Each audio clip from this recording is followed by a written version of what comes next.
trees are a super important data structure because you can use sort of how you can use sort of the way that they are built out of linked lists to build them into other data structures as well. So a tree is kind of like a multi-directional linked list. And then we can take that structure and do a whole bunch more stuff with it. David, Albert? are we going to review the previous assignments that we, No? Okay. Hold on.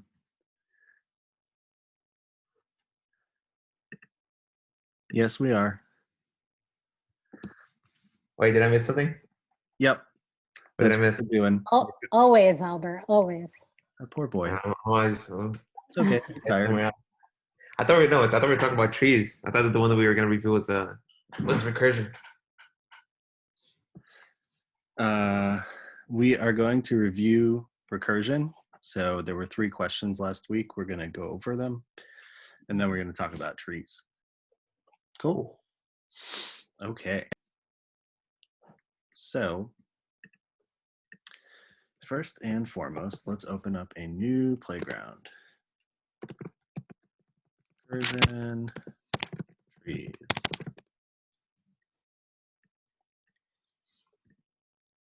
So I'm going to share my screen.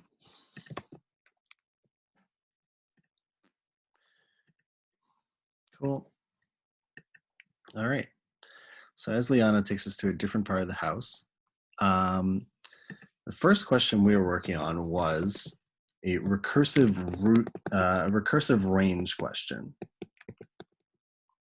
How do we feel about this question?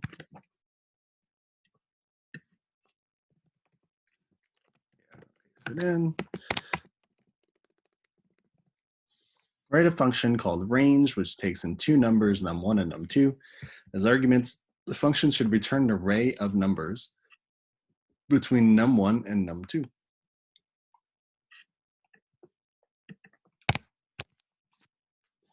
And Sam, I'm going to ask you to navigate while I drive this question, and we'll do it as a group. But since there are 4 of us, small enough that we can just talk it through step by step. Sure. Is this being done recursively? Yep. All right. Func range takes in 2 nums, num1, num2 of type int, returns an array of ints. We can create a variable for the array we're going to return. So var array. Should I just? Yeah, why don't you talk us through what you want to do? Okay. So you start off making an empty array of ints, and then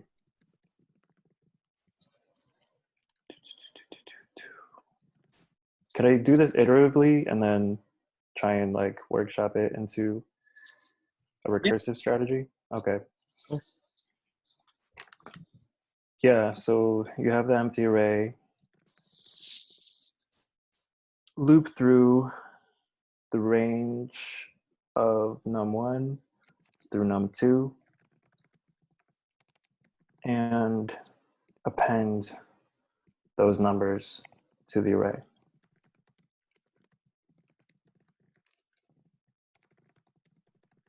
Okay. So for I in num1, num2,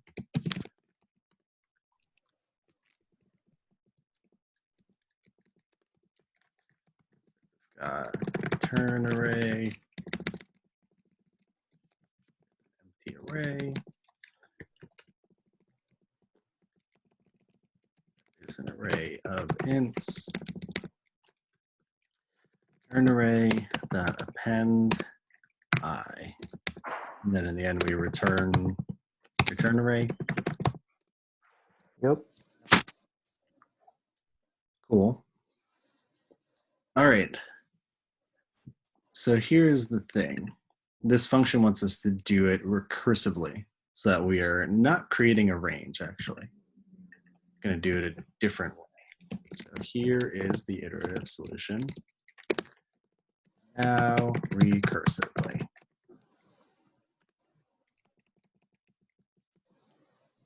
And let's look at this second example right here. If I called this for 17 through 20,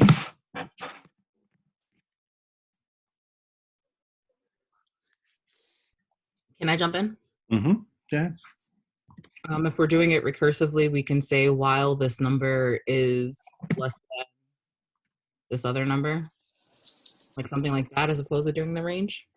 So what do you mean by this number? While the starting number, so num1, is less than num2. I'm pausing to think. I don't know if I want to say less than or less than and equals to. Okay. But while that's happening, then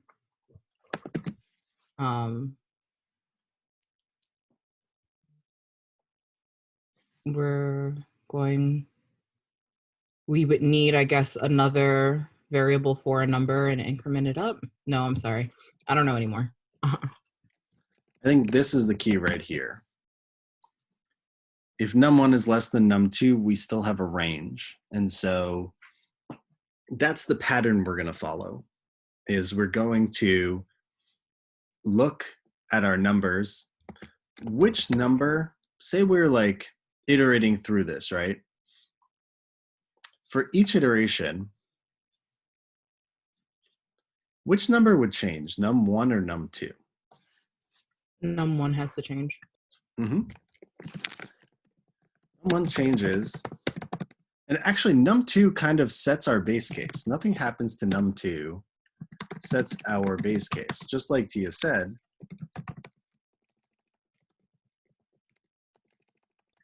That means we also have to create a variable for num1, and actually, instead of while num1, it's while num, because we're changing it.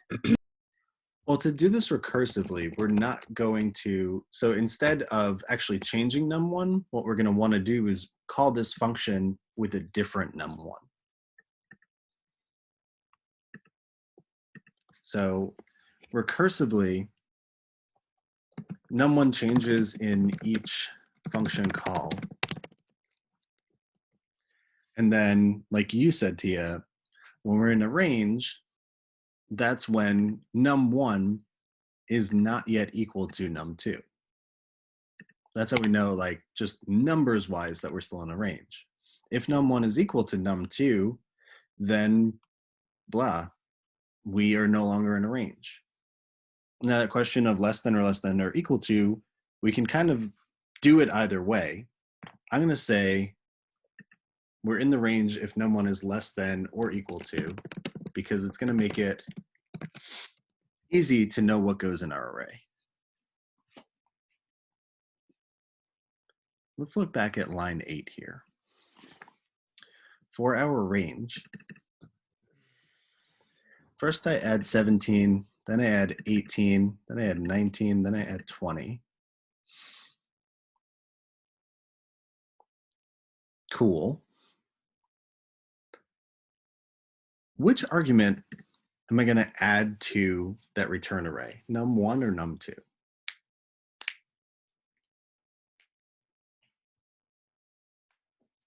Num1.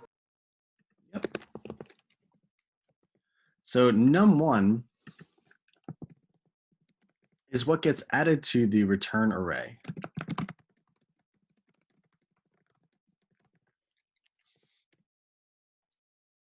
And because of that, let's call it a convention. It's no set rule, but because of that convention we adopted, that's why we also made up this arbitrary rule saying we're in a range when num1 is less than or equal to num2. This way, we only ever have to add num1 and compare against num2. if we set up our solution so that we said we're in a range when num1 is less than num2, we wouldn't get the very end of the range. We wouldn't get 20 in there. So to make it really simple for ourselves, when we go ahead and, we're in the range, num1 is less than or equal to num2. To make it easy for ourselves, we'll do this comparison. We'll say, hey, so long as num1 is less than or equal to that stopping point, to 20, to our base case, add it to the array. Then increment it. Then make a function call, increment it by 1. So at some point, we're going to be calling this function.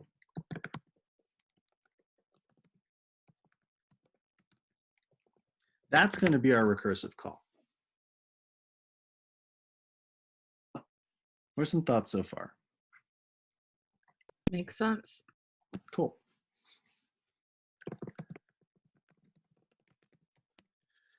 And then what technically is our base case going to be?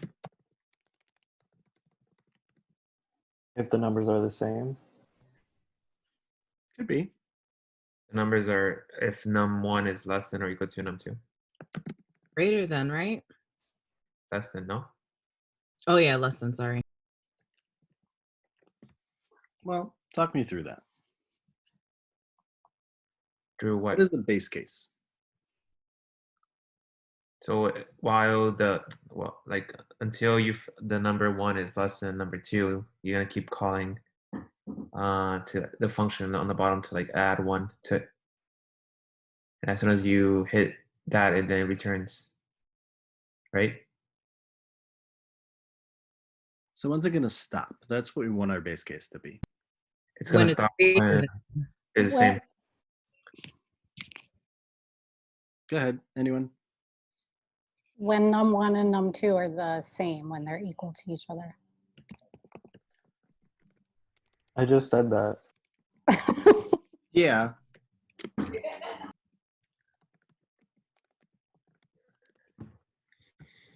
don't want to talk about that. I feel That like could work I'm- in this situation.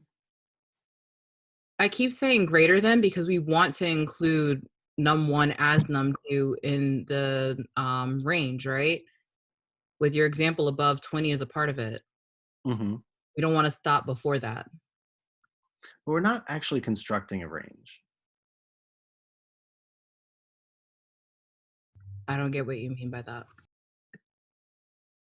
Like, we're not constructing it. We just want to get all the numbers in it. And so I guess, Sam, you and I are talking about different approaches to the same answer. Yours would be perfectly acceptable. Let's just go that way, if that's the way we're all thinking. So what Sam said is, if we stop when they're equal, then what I'll have to change here is we only make the recursive call when num1 is less than num2. And then we'll stop if they're equal. Sam, in that equal case, what are you going to do? Return the array. Oh, return the array, but also what information do you have to provide? Do you have to add num2? Yep, Okay. that's, yeah. So this is Like append it. Go ahead. Sorry. I mean just append num2 when it's equal. Yep. So this would be a solution where you do use the stopping point as your base case. Let's build this. Well, what's our base case?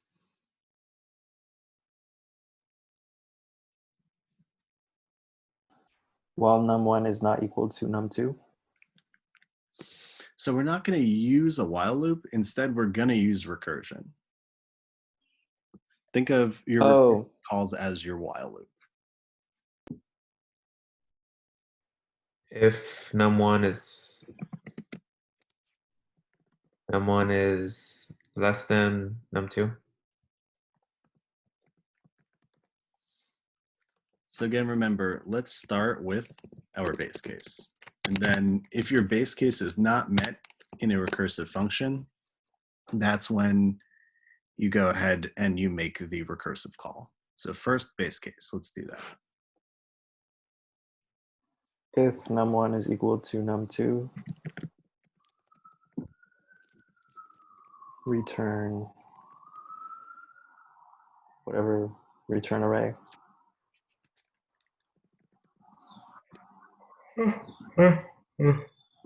Or before that, before the return array dot append num2. Like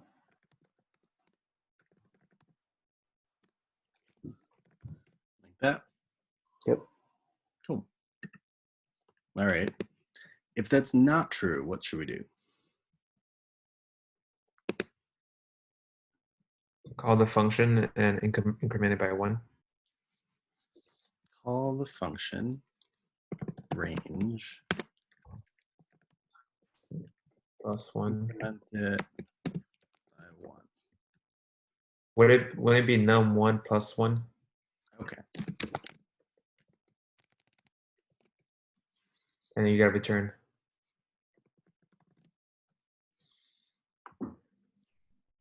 What is this going to return? Say that again. What is this going to return? That's going to return the array when it hits num1 equals num2. Let's try it out. Range 1, comma 5, range 2, comma 8. What are some predictions for what these will actually give us?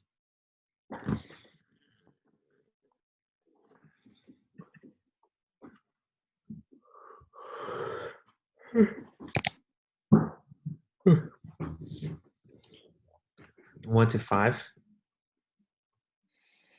To the 9. Arrays, Say it again. empty arrays. Well, let's run it.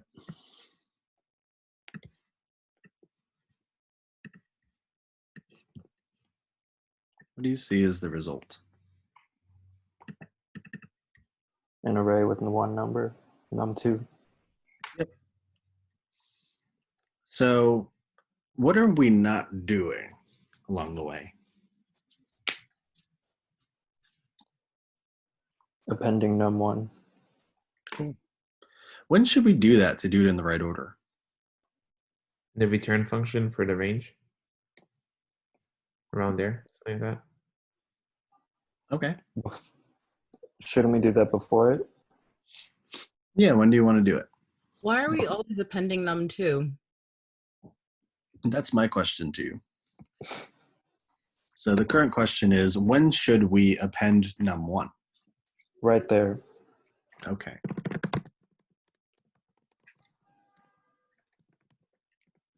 Like that? Mm-hmm. Okay. Let me ask you, is this going to give us any different result? Yeah. I hope so. Well, let's do some predictions. Let me put all the logic together.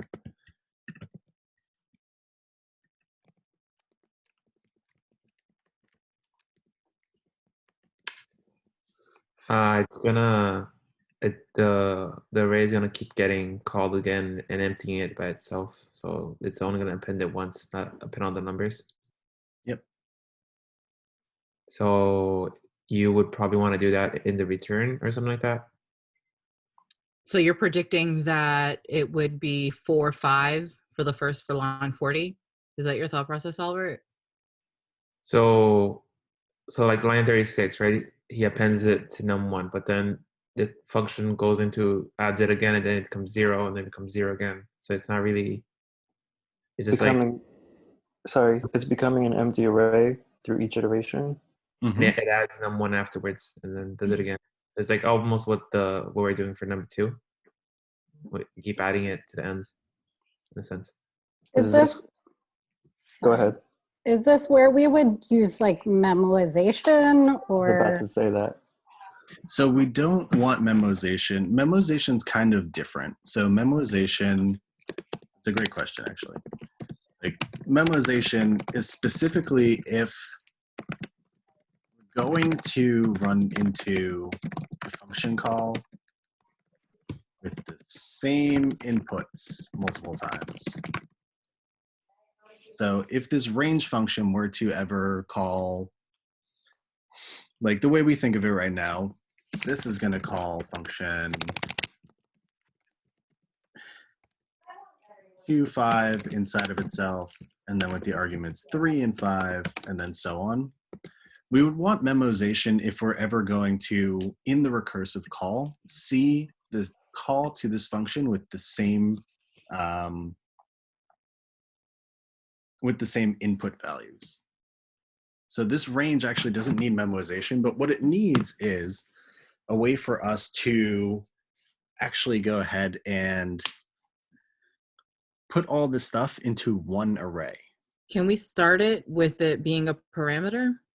Can we start it with it being a parameter? Which part? The array. Okay, let's try that out. And then the return array. So like, I'm sorry, go ahead. Good. Comma R. Yeah. Is an array events. And then return array is just line 32. I'm sorry. Yeah. Yeah, line 32 is equal to R. Okay. So instead of saying of type of, do it like this. yep. Okay. And then in here, do return array. Yeah.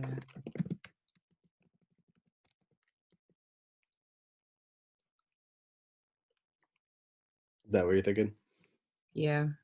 Okay. Thing there is we're missing an argument for that parameter now. I'm going to say there is a way you could do exactly like this and do it with 2 parameters. Does anyone remember how? Optional. Make it, yeah. Sorry? You can make the parameter optional.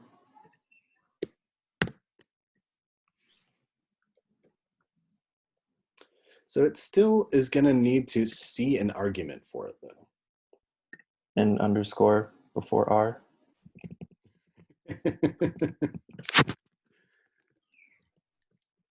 Why are you Is that- laughing? I love it. I love underscores. It's actually something slightly different about functions. Do you want to call it outside of the function? I do not. Okay. Is there a way that, let's see, did we do this with a happy number? This would have been good to do with happy number too. Is it like overloading the parameter? Yep, exactly. Sam, how would I do that? I don't know. Okay.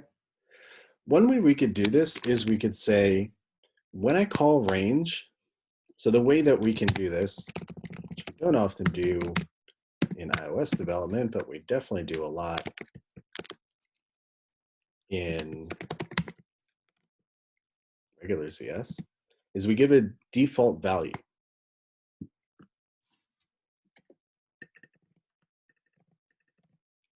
Give a default value for that thing. And we say, if you see no argument in this function call, go ahead and append to that thing. I'm sorry, go ahead and use this value right here. So if there's no third argument in this range function call, just use an empty array. But what are we seeing is the issue now? It's immutable. It is immutable because I can't be changing something that came as an argument.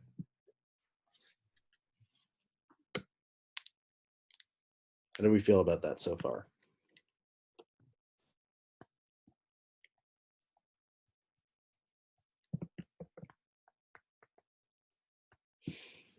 So here's what we can do. There might be some, like, we might think we could maybe make it an in-out. That would be a little bit of a pain to work with because it doesn't play nicely with default values. Instead, what if I told you we don't want to even think about an array until the last line?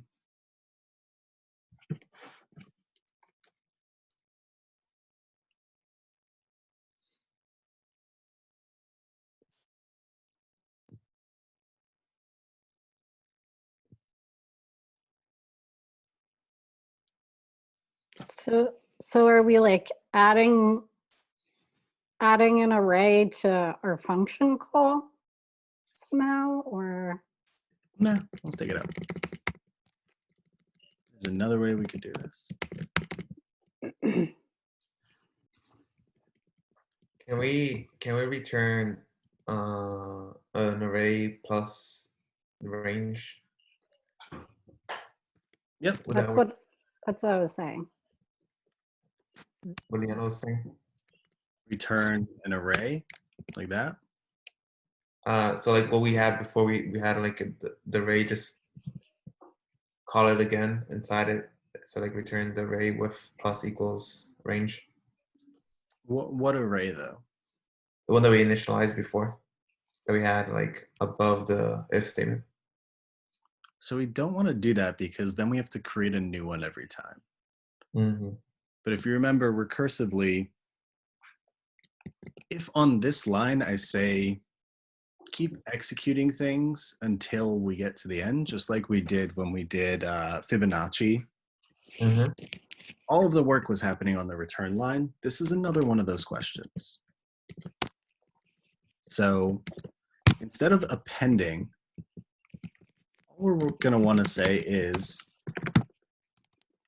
num2, yeah. if they're equal, return num2. And here's a way we could cheat. Do y'all remember a compact map? Oh, it's amazing. So here's one way we can cheat.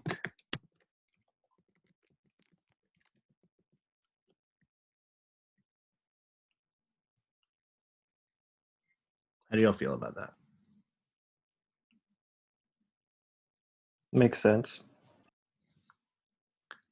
And the couple ways we're cheating are, there's the type inference that this is an array of ints.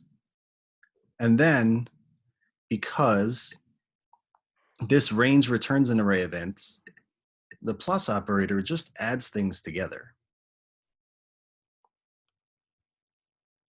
And so, But when you hit line 33, how does it know to return the line 36 array? so that's a great question. Let's try it out and make sure it works first. Cool.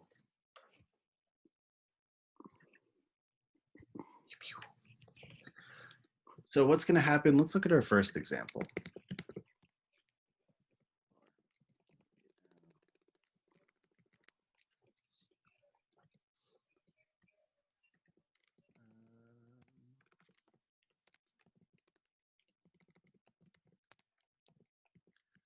So initially, when I call range of 1 to 5, it's going to have an array with 1 plus whatever the result of 2 to 5 is. And then remember, think about this as a timeline or like a tree of function calls. Range of 2 to 5 is 2 plus range of 3 to 5. So far, this return line in the original function is not done executing. And in the second call, so the first time it makes a recursive call, it's also not done executing. It won't finish until it reaches a base case. But right now, so far, we are adding the array 1 to the array 2 to whatever we get as a result of calling range from 3 to 5. And this is going to continue.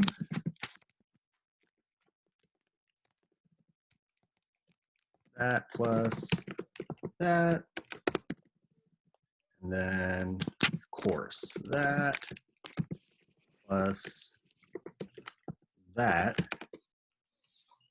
And then at this call, we return what's on line 33. That's fine. That looks great. And then this entire expression is done in this function call. It's done in this function call. It's done in this function call. And so it becomes done in this recursive function call. So 4 and 5 get added to an array together, and then 3 gets added to that array with 4 and 5, and then 2 gets added to that array with 3, 4, and 5, and then finally 1 gets the result of calling range from 2 to 5. They're all added together. And importantly, they're in order because I said, whatever the first argument is, put that first in the array. Remember, this plus is kind of just like slapping two arrays together. So the order is important here for our return line. So really, when you say return num2, it's just adding the 5 at the end of the call and then going back up the line. Yeah, but we need that base case, right? Yeah.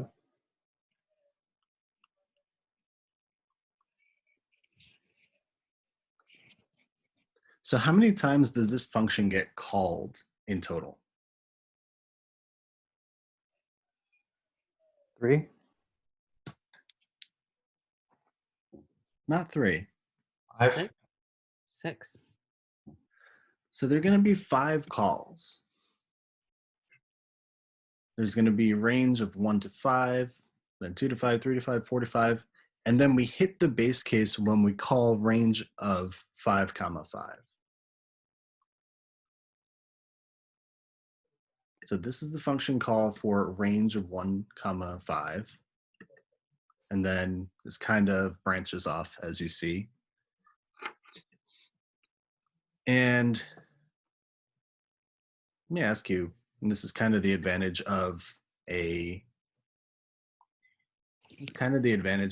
recursion. What's the space that this takes up? Space complexity. O of n. So the time is going to be, I guess, O of n. Time be O of n. N calls, right? But what's the space? O1? Yeah, it's going to be constant time. I'm sorry, it's going to be constant space. And it's actually not storing anything. So within like the bounds of our function, it's not really, it's saving 0 variables to memory. When we save 0 things, we just say that's a constant time of 0. Or you could just say it's not taking up any space. It is not saving any variables. So, whereas our recursive solution before, where we created arrays, was going to be O of n, it's going to make an array for each time it called this function. This one just takes up 1 spot.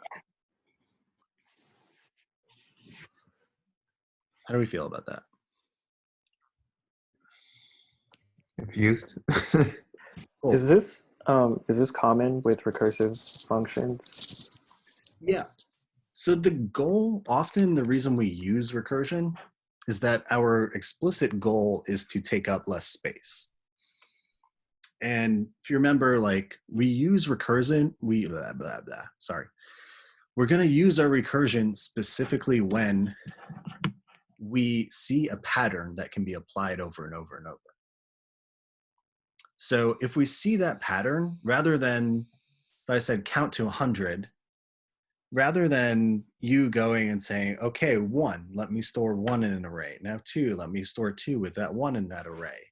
Rather than going and storing all those things, instead you would just make 100 recursive calls for n and then n plus 1 in order to get the result of that. So if you're trying to save space, you can use recursion to do that. It also just looks pretty elegant, right? Yes. 2/3. I remember. Yeah. Sorry, I remember Ben said something about making like recursive calls make your code look cleaner, and using iterative functions for better comprehension. Yep. Something like that. Yeah. I mean, what can we look at?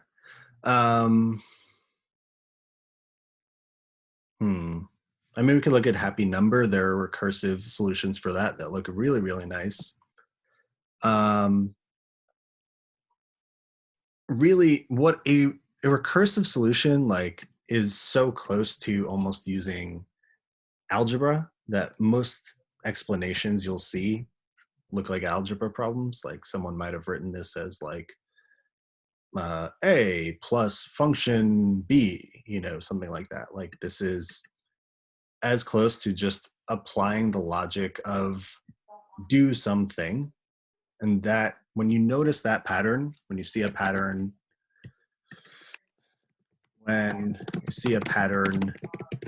saying do something over and over, that's recursion.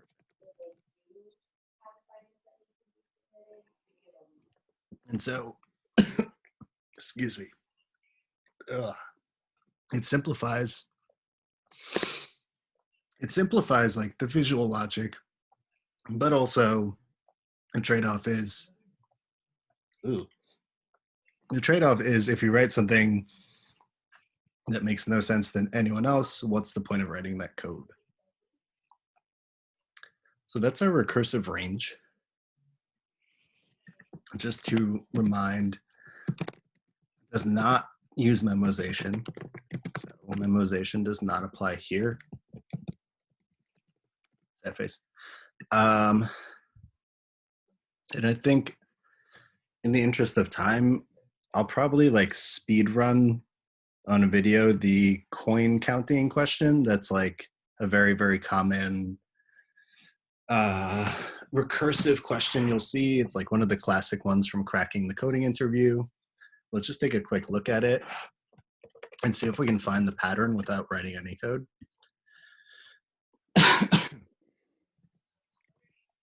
So here, range 9.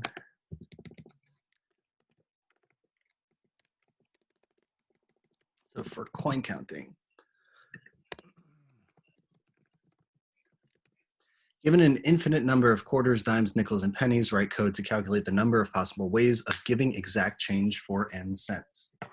Write a function called coin combos that takes in one argument, n, which is the total amount of money that you need to make change for. Your function should return the amount of possible combinations you can make to return that exact amount of change. So with questions like this, where I guess the given here is you can do this recursively, what questions should we ask ourselves to get started?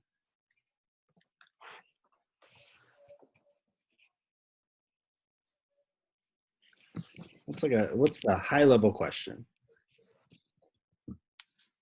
What our base case would be in this? Yeah.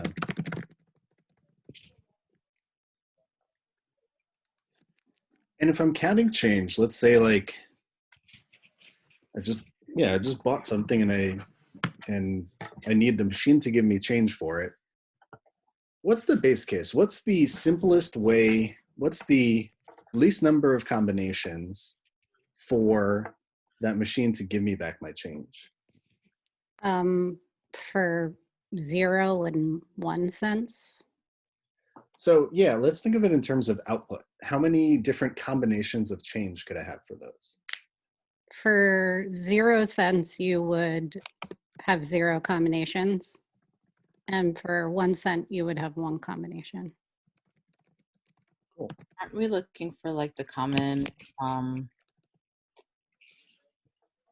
what's it called when like how many different types of ways you can get multiples of I forget what it's called. Paths. What? David, is this similar to the question previously to this one? The how many steps question? Yeah. Yep. So wouldn't it be like you can just do like if return if 5 return 1, if 4 return 1, I don't know. Yeah, so what are you noticing? It sounds like there's a pattern. The base cases of if it's 5, return 1, 10, return 1, 25.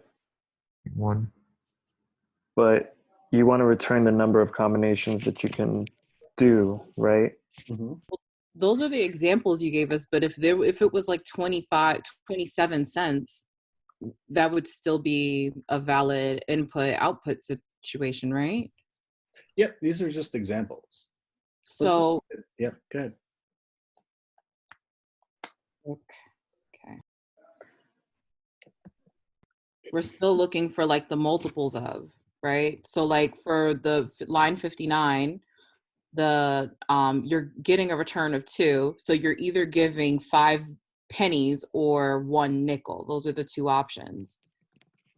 Or line 60, it would be 10 pennies or a 10 2 pennies. nickels, right? Yep. 10 cents. There are 4 combinations. 1 dime, or 2 nickels, or 1 nickel plus 5 pennies. 5 pennies, or 10 pennies, right? So here is where the pattern starts to form. For 5 cents, there are 2 combinations. What about for 4 cents?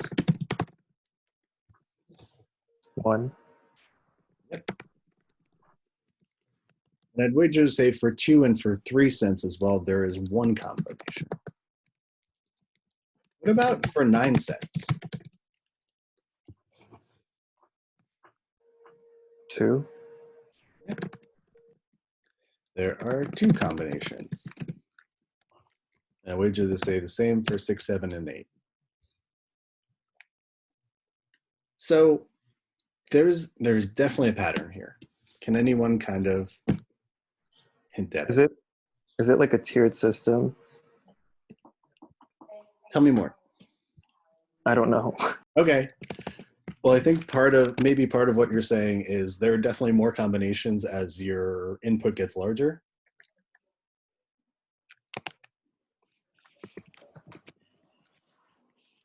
More combinations as input gets larger.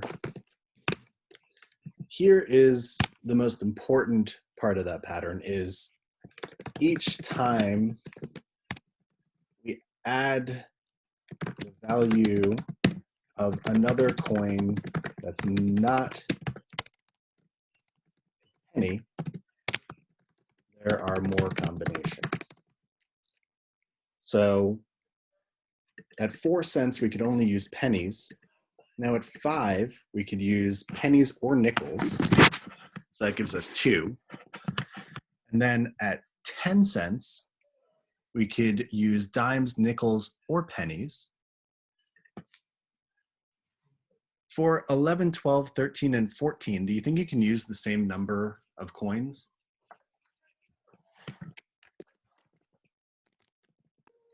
Yes. Yep, I would agree. The next time it's going to change might be at 15 cents. Let's think about those combinations. course, we have 15 pennies.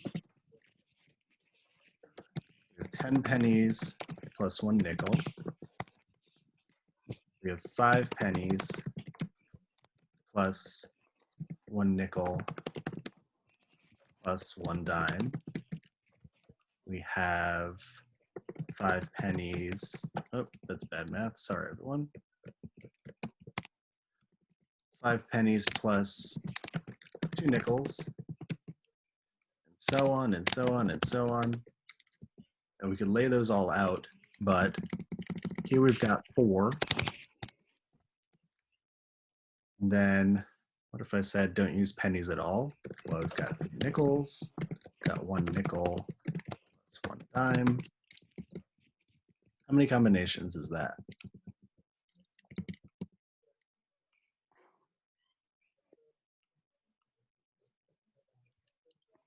6, I think. I see 6, yeah.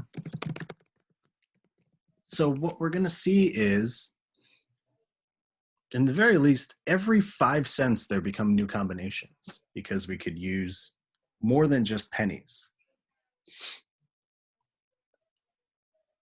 See that kind of counting from bottom up? The way that we would recursively solve this, and this is what we are not going to code, is recursively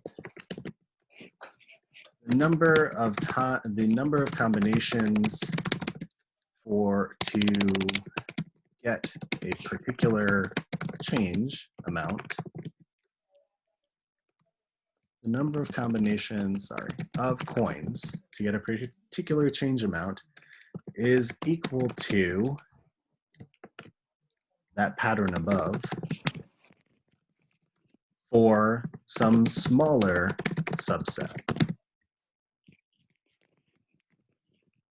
So this pattern that we see here is specifically that for each coin combination we're looking at, we're going to see, hey, there is a lowest counting coin, which is typically 1, a penny, right?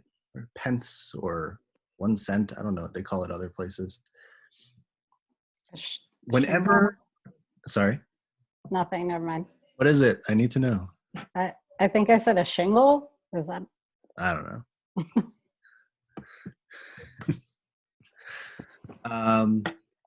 Whenever I add some multiple larger, I can find a new combination. So whenever I use the next larger coin, there are more combinations. And whenever I add an even larger amount coin, so instead of a nickel, maybe a dime or even a quarter, there are more combinations available to me. And what I need to see first is I can count starting from the largest denomination and see if I can make change out of that. And then if I've got, say, 25, that could be a quarter.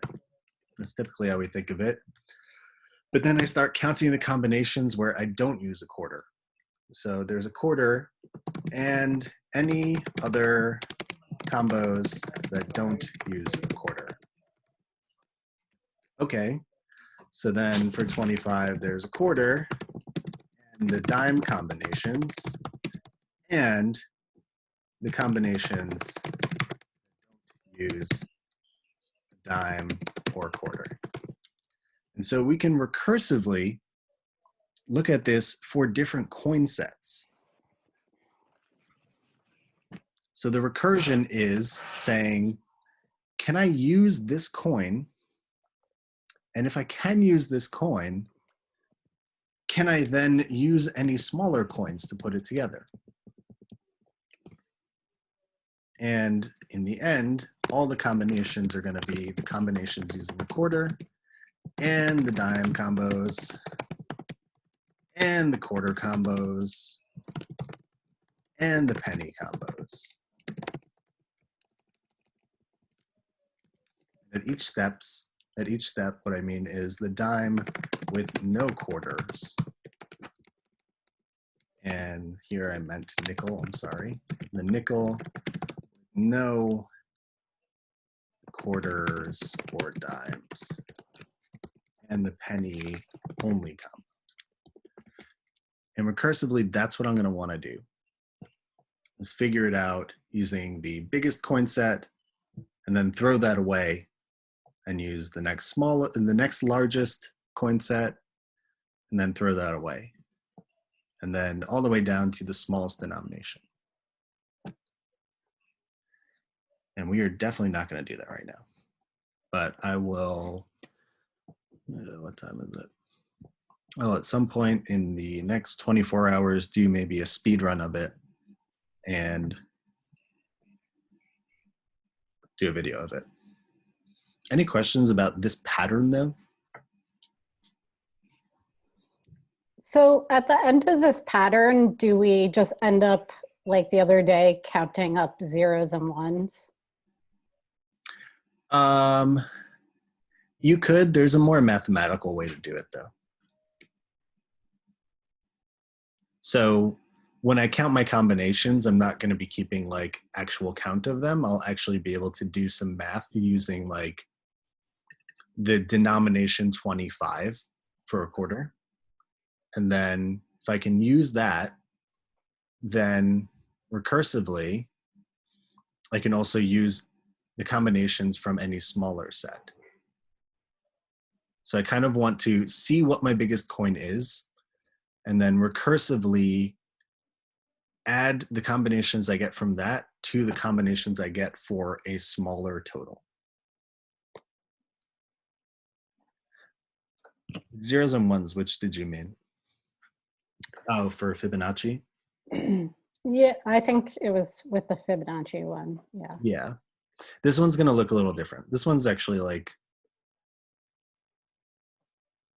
not that much longer, but the math is built into the logic of it.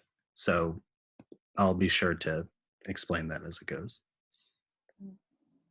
At some point, are we gonna like see an example of how to implement memoization? Yeah, I mean, we could do that right now.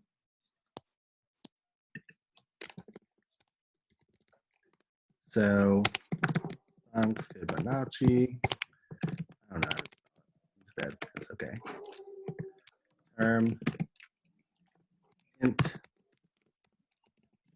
turns int. So what you might typically see is you'd actually have Fibonacci inside of maybe a class called math.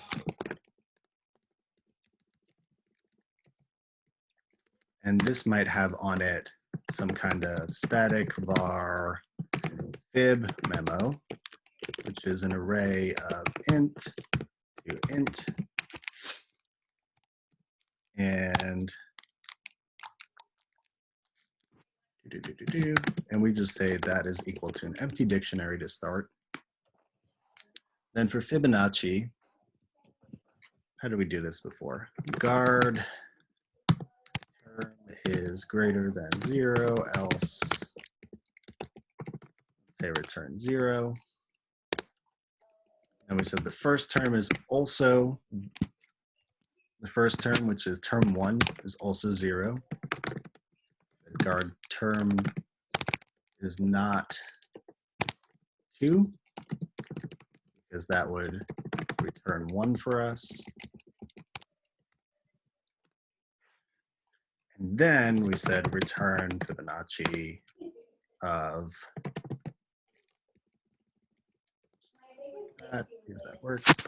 Term minus 1 plus Fibonacci of term minus 2. That's kind of what we had, right? Mhm. So now, in order to, so the first thing about our fib memo is this is outside of the scope of the function, that it isn't recreated each time we call it.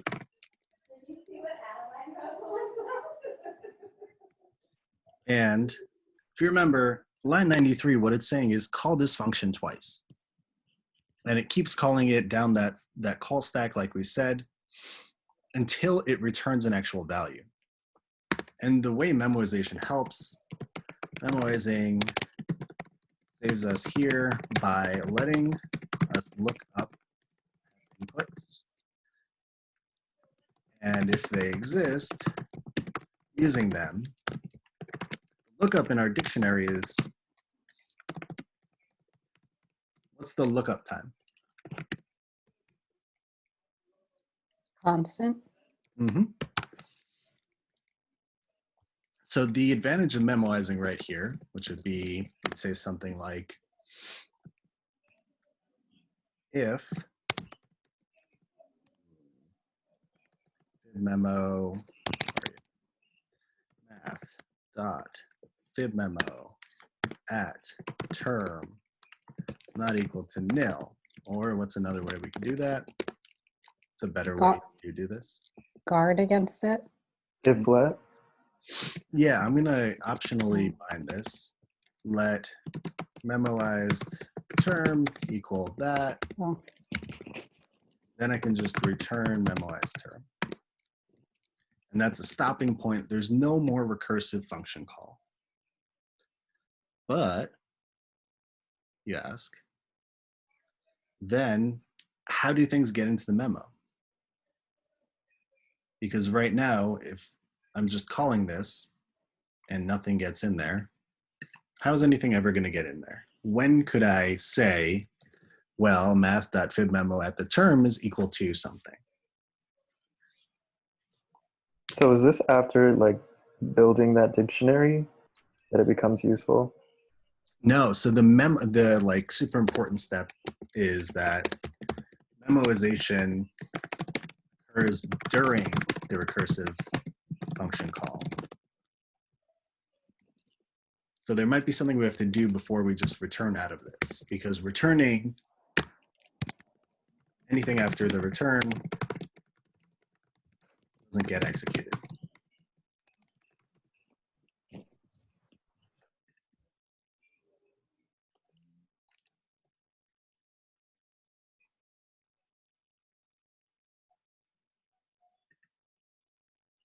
What do y'all think?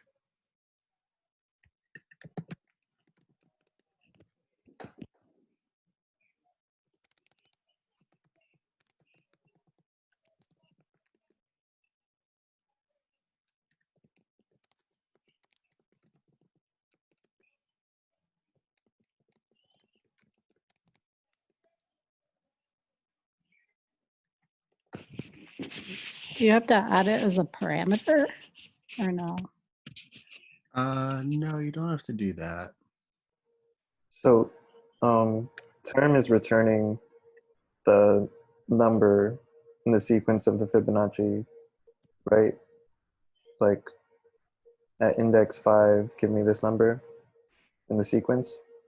Yeah, so the key is going to be the term, and the value is going to be what that number in the term, what that number in the sequence is. That's correct. We call the function outside the, like in the class, and input the values inside the dictionary. So this is like the joy and excitement of using a memo, is that we're actually going to do all the work inside of this function call. So would you just assign fibmemo term Keep going. to whatever index you're at? So for example, how could I do that? Fibmemo brackets term is equal to something.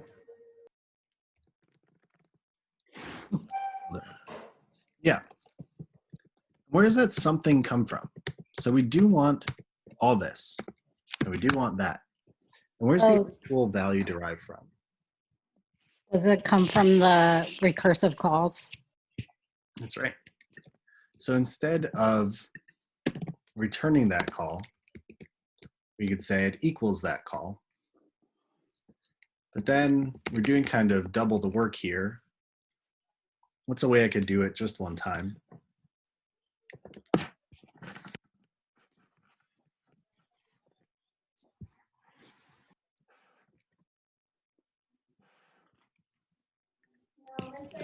Can't. Just save it. A variable.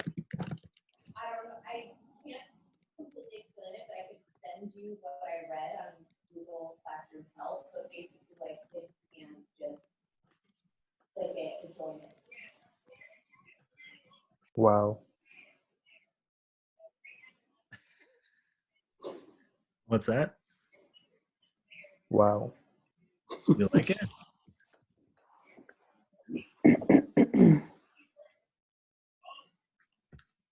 I don't think Sam likes it.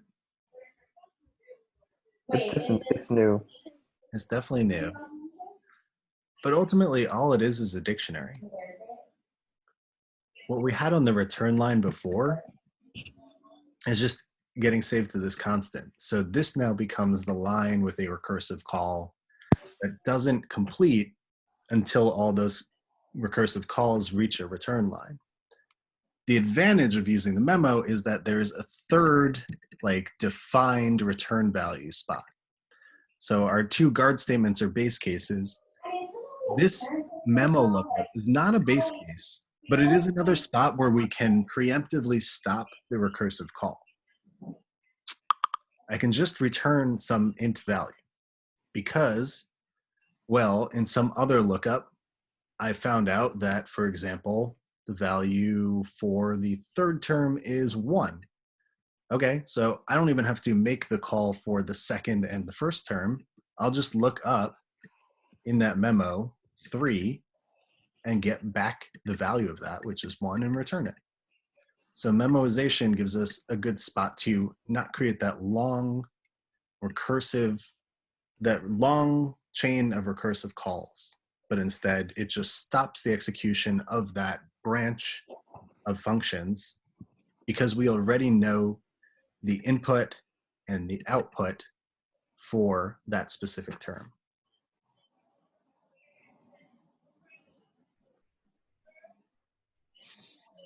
And of course, step is also O1. So it's not like we're adding much complexity. We're literally just adding a couple more lines to our code, and the lookups are constant, and the writes to those keys are constant. So it doesn't really cost us much. Should we real quick just see how this splits stuff out? Yeah, okay. Said fib of 5 is fib of 4 plus fib of 3. Fib of 3 plus fib of 2 plus fib of 3. Okay, well, fib of 3 is fib of 2 plus fib of 1 plus fib of 2 plus fib of 3. This hits a base case that gets us 1. This hits a base case that gets us 0. This, just because of how we've written the function, will get blocked here first. So that'll hit a base case. But before we get to this part, let me put these in parentheses so that we can see the execution.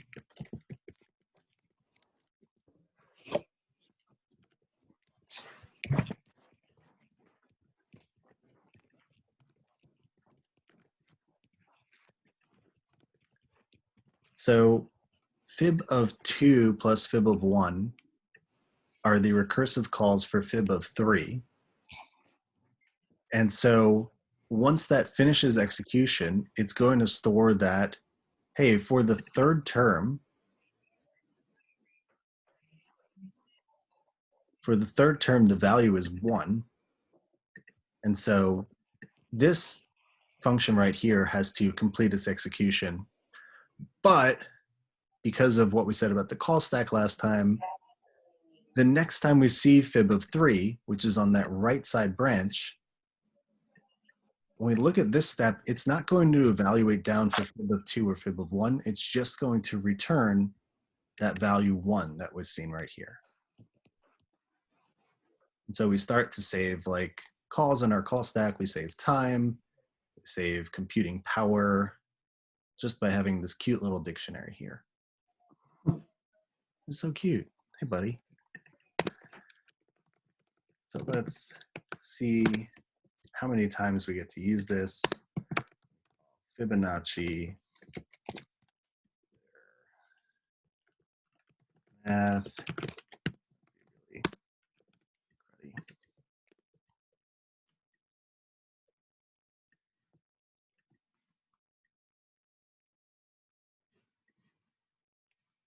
So we make it in here.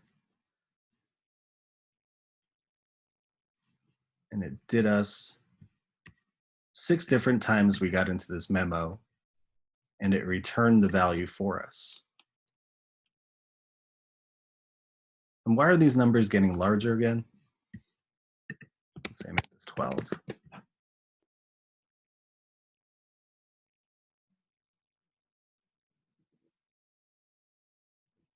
Because it's adding the 2 numbers previous to it?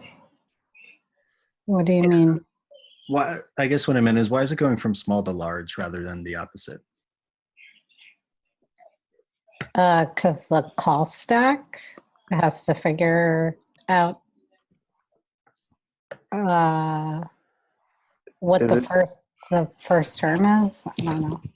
Is it because, yeah, once it's gone through the iterative calls on its way back, it uses the dictionary starting from 1? Yeah. Sense.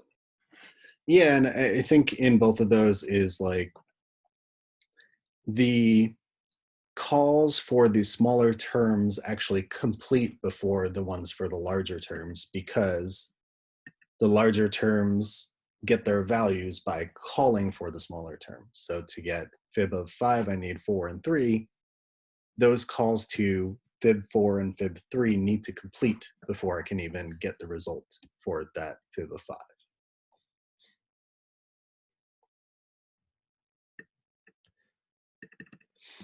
So that's a memo. I thought it was pretty cool. It's a good friend to have. It'll improve, it'll speed up the execution, and it'll keep you from having a whole tree of function calls. Cool, thanks. Wasn't that fun? Yes. Would memoization be useful for the coin question? Yes, absolutely. So memoization is like one of there. Are you guys still there? Okay. Memoization is one of the optimizations you can do to recursion in a process called, anyone heard of dynamic programming before? You can use a memo just to say, hey, when I have this subproblem, so if I have this amount of change and I know it, I'll save it to use it later. Yes, absolutely. You can also use other things called tabulation. There's another approach. We're not going to get into that. It's kind of just like keeping count, but in a almost like algebraic way. So you could definitely use this for the coin problem. It's one of a few tools you could use for the coin problem.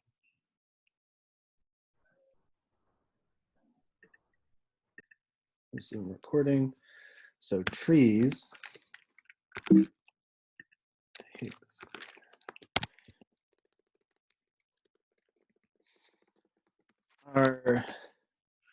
What data structure do they kind of look like?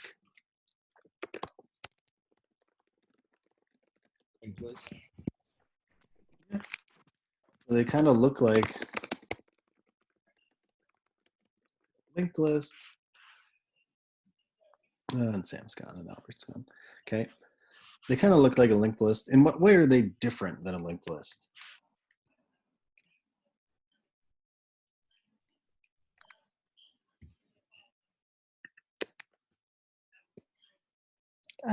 They can point to many directions. Yep. Different because they can point in many directions. What do you mean when you say point? So in a linked list, it always has a next, which points to another node. And with a tree, it is able to have children, I guess, and can point in many directions or to many different nodes. Cool. So a tree in a linked list, a node has a next, and in a tree, a node has children. It can point to many nodes. That sounds great. So it kind of looks like a linked list. What we say the difference in purpose is whereas a linked list is for order, this, then this thing's dot next is the next thing in our list. A tree is used to represent hierarchy. Hierarchy. Like Liana said, a node has children. Those children have a parent node. And there are other terms. Just think of it like a family tree. Each generation in the tree is a level, what we call it a level. Then eventually, if we go up or down the tree, what's the very top of the tree? The root? Yep. Then what are the bottom parts of the tree? The leaves? Cool. So a tree is used to represent the hierarchy between parents starting at the root and their children all the way down to the leaves.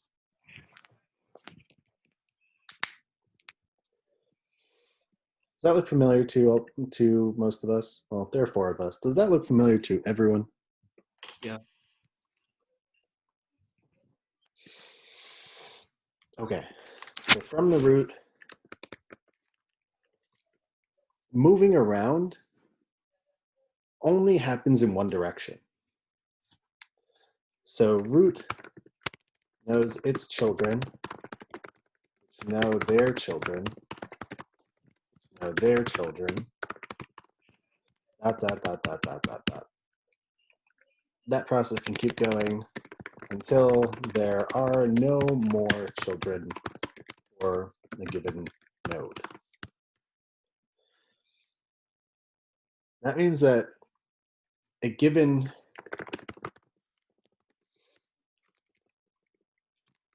child, a given child doesn't know what its parent is. Just like in a linked list, this dot next doesn't know what this is. It's a unidirectional relationship. You can't from a given node go up and down. You can only go down. Go down a tree from a given on a given node. How's that so far?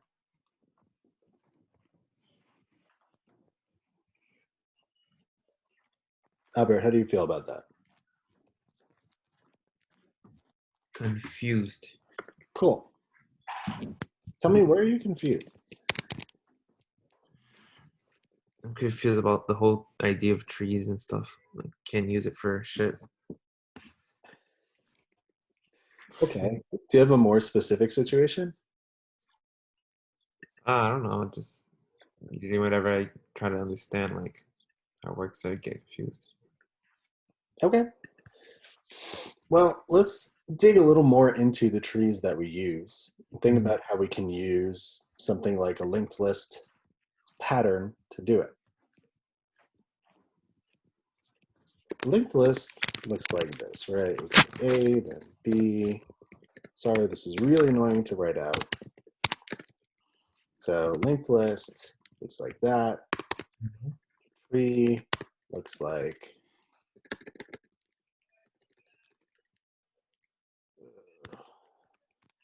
that, then that,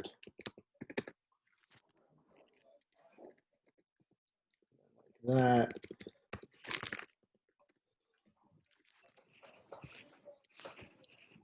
Let's say, keep doing this, put the same 5 elements in a tree.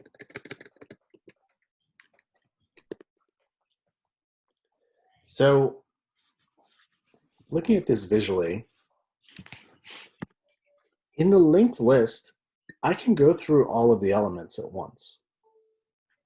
In a tree, I can only go down a certain branch of that tree. So if I'm at B, I have no way of getting to E.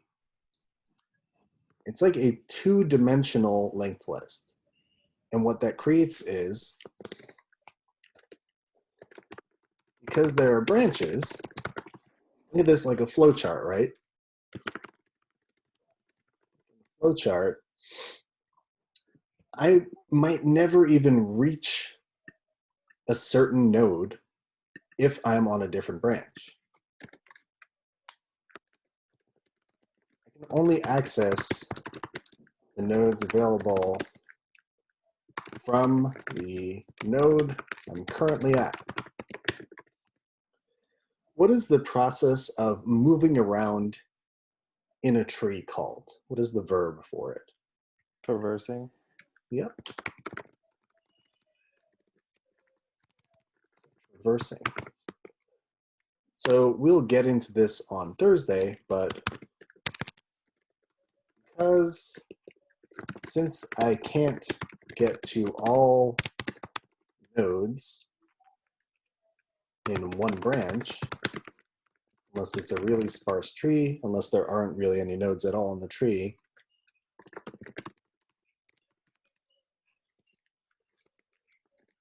because I can't get to all the nodes in one branch, there are whole algorithms built around traversing trees.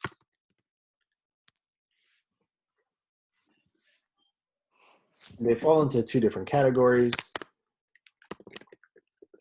2 categories. What are those categories again?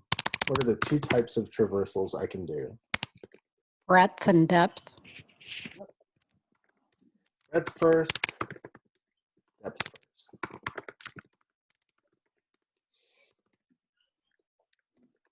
Breadth first looks at all the nodes on a given level, starting at the root before going to the nodes on the next level.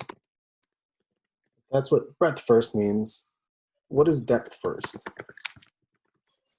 Checking all the nodes on one branch before looking at another branch.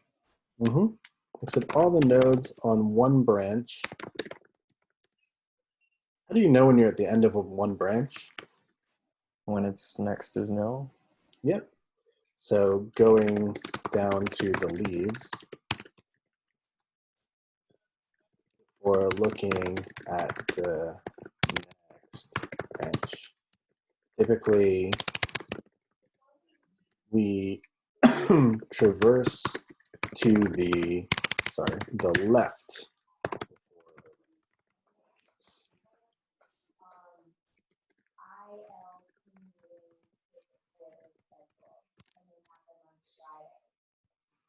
So these are two super important algorithms, and they're important because this is where advanced tree stuff, employment intensive tree stuff starts to come in.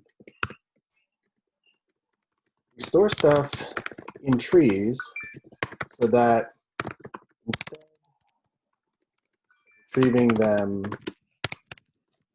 in linear time, linked list, we can get them back in what would be the time complexity or target time complexity.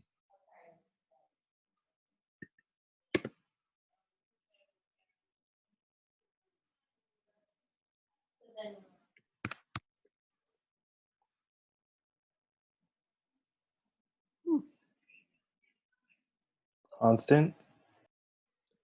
Constant would be amazing, but unfortunately, as our trees get bigger, it is going to take a little longer to get more things back. Think about what we talked Is about. it log of n? It's going to be log of n. So to get this back in logarithmic time, that's the whole point of trees. So if a tree, let me build this out a tiny bit more. It's got f. This is g.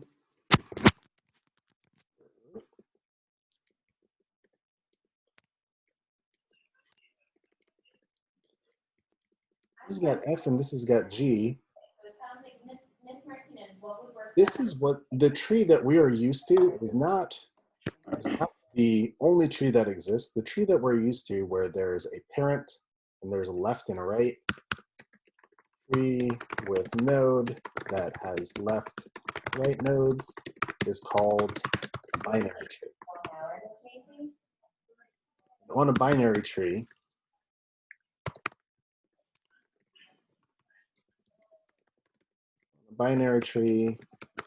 our ideal would be to be able to search in O of log n time. I have a quick question. Yes, sir. For most of these interview questions, will they be using binary trees or? Oh, they will. I'd say you can assume that it is a binary tree unless they indicate otherwise. What other type of tree would we expect to see? Oh my God, amazing. I'm so happy you asked that, Sam. Let me show you. And this is really just a survey because Ray Wenderlich doesn't have everything that exists in the world. But a binary tree is a tree where each node has at most 2 children. So it could have 0, 1, or 2. There are so many different terms for what you do with a tree. So here's your regular binary tree. And then there are definitions. Let me see. In here is not as exciting as I'd like. In a tree, and this is from our repo, a binary tree has 0, 1, or 2. Then there's something called a full binary tree, which is a question you might get that starts with a binary tree. They say, given a binary tree, or even just given a root node, see if you have a full binary tree, which would be where each node has 0 leaves or it has 2 leaves. They might also ask, see if it's a complete binary tree, which is where they say everything is shifted as far to the left as possible. And what else do you see here?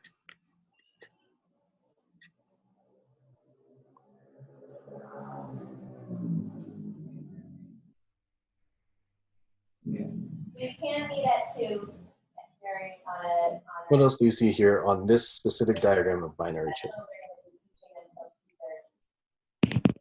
It's not balanced. So it's not balanced like left to right, right? But No. complete, what you're going for with complete is because some search algorithms go by level, a complete binary tree tries to fill up the left and the right at each level before it moves on to the next level. So rather than having something like this full tree, where if I go to the left and I go down to level 1, if this is level 0, this is level 1. At level 1, this node has a node that goes down another level, but this node is empty. This is not complete because at level 2, I could have put these nodes on the right node of the root and filled it up. So completeness, when we talk about trees, is talking about trying to fill each level of the tree. Whereas Leona brought up a different term, a balanced tree, which is where, what were you saying? They're not balanced. I don't know. Where it's not equal from right, left to right. Well, if it is balanced, then I don't know. Okay. Honestly, we don't have to worry about these right now, but completeness is a slightly different go away. No one cares. Slightly different concept than balancing. And all of this is important because if we balance our trees out, if we guarantee that there are the same number, if we guarantee that at each level you fill it out until you can't anymore, and then you add to the next one, this is the important point. A balanced tree is one where the height is O of log n. And then if we just organize our information in a certain way, then the search time in that is O of log n, because there's this idea of a binary search tree. It says at a given node, anything smaller than it will be to the left, and anything larger than it will be to the right. And if I want to look up any value, if I want to find its location in this tree, that value can be found in log of n time. So if this tree has 9 members, and I want to find 7, it takes 1, 2, 3, 4 lookups at most for me to find it. And so the point of using a tree is to organize our information so we can look for it more quickly than linear time.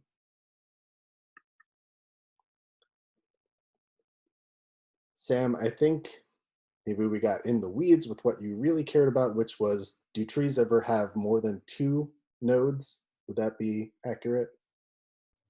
No, it was more of just what would we be expected to know.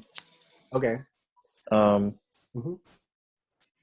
It seems like most of these questions only involve binary trees, so that did answer the question. Okay. Yeah, I think you'd be expected to use a binary tree and definitely know how to traverse it.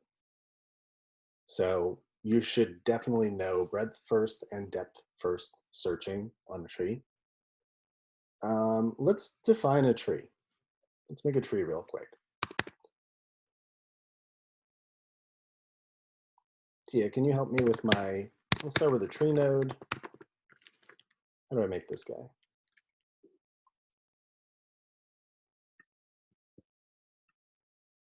You're on mute. Can I nominate a classmate?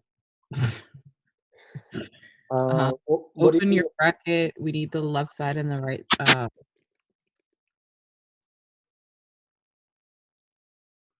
Yeah, we need the left side and the right side. Okay, so left. What's that? Of type any. Did we decide what we're working with? Let's say I want to make this generic. Of type any. So, okay. That.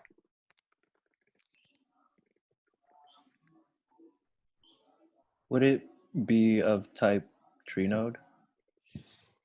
Yeah, We can make it tree node. So we're going to say point to nodes. It's going to be a tree node. It's going to be a tree node.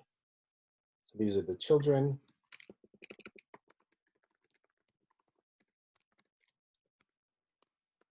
Okay. And a tree node, just like a linked list node, so has a var value, the value that it's holding at that spot. What's the type of that value going to be? T. Let's hold values. What's T? Generic. T is generic. Okay. Doesn't know where to get that T from, though. What should we say in our definition? And can you do angle brackets for right after tree node? Right here? Yeah. Okay. And make that of type T? Sure.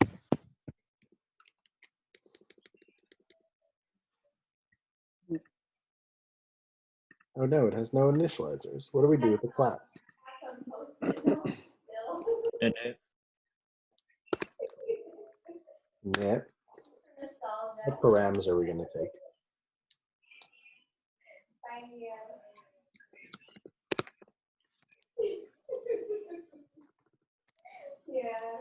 Before we do the init, shouldn't left and right be optionals?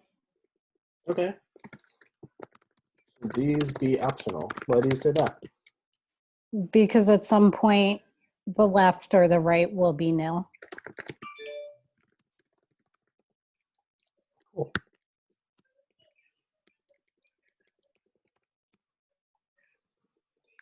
And what did that actually just do for us with our init function? What's the joy of making a property optional in a class? You don't have to initialize it. Yep.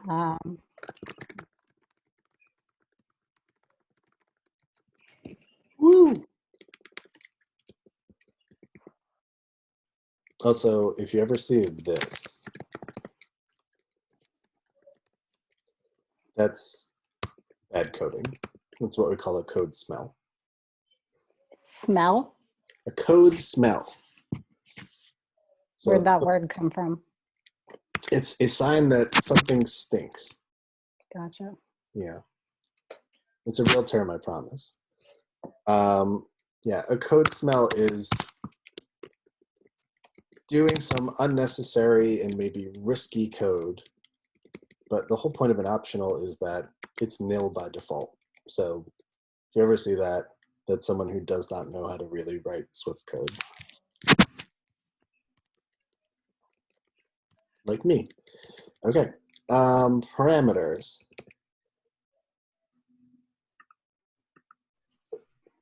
If we don't need to initialize left and right, what do we need to initialize? Value. Mm-hmm. So I need to give self that value a value. Where's that going to come from? The params in your init Yep. What do you want to call it? value, Amazing. And what's the type of value? T, or yeah, right? Okay. And then Albert, self.value is going to be equal to what stored value? Value. Sweet. Cool. Huh. There's our tree node. Let's see. What's this error about? Well, it's gone now. All right. Let's say, because you will see this in the future, a huge goal of ours for using trees is that we want to be able to move things around based on that,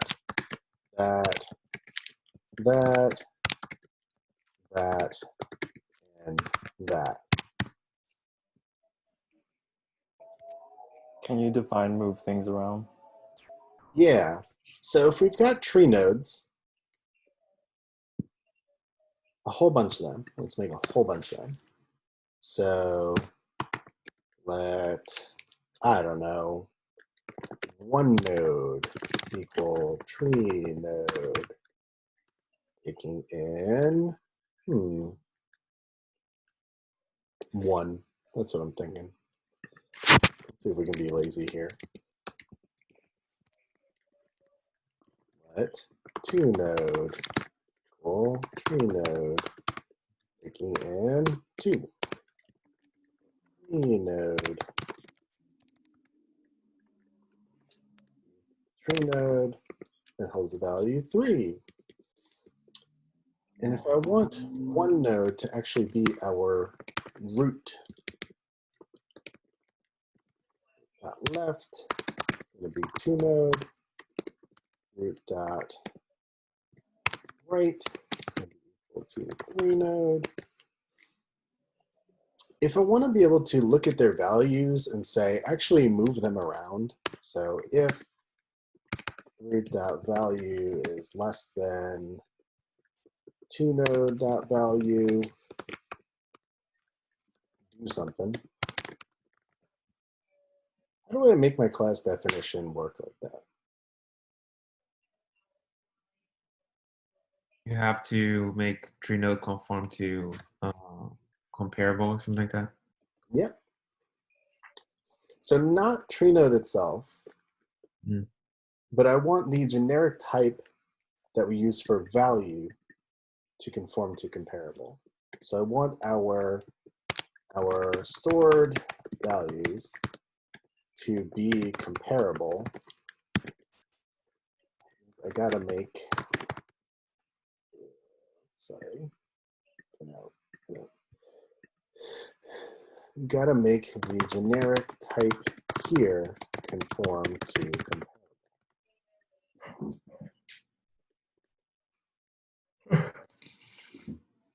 Amazing.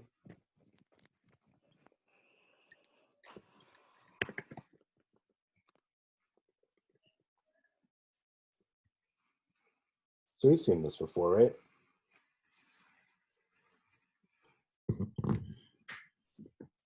How do we feel about it thus far?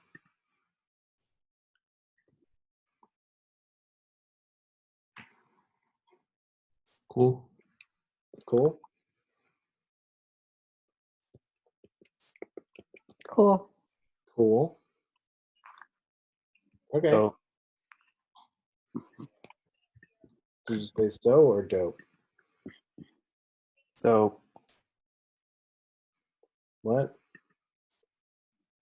sick. Okay, thank you. So this is a tree so far. This is our binary tree. I'm going to call this a binary tree node.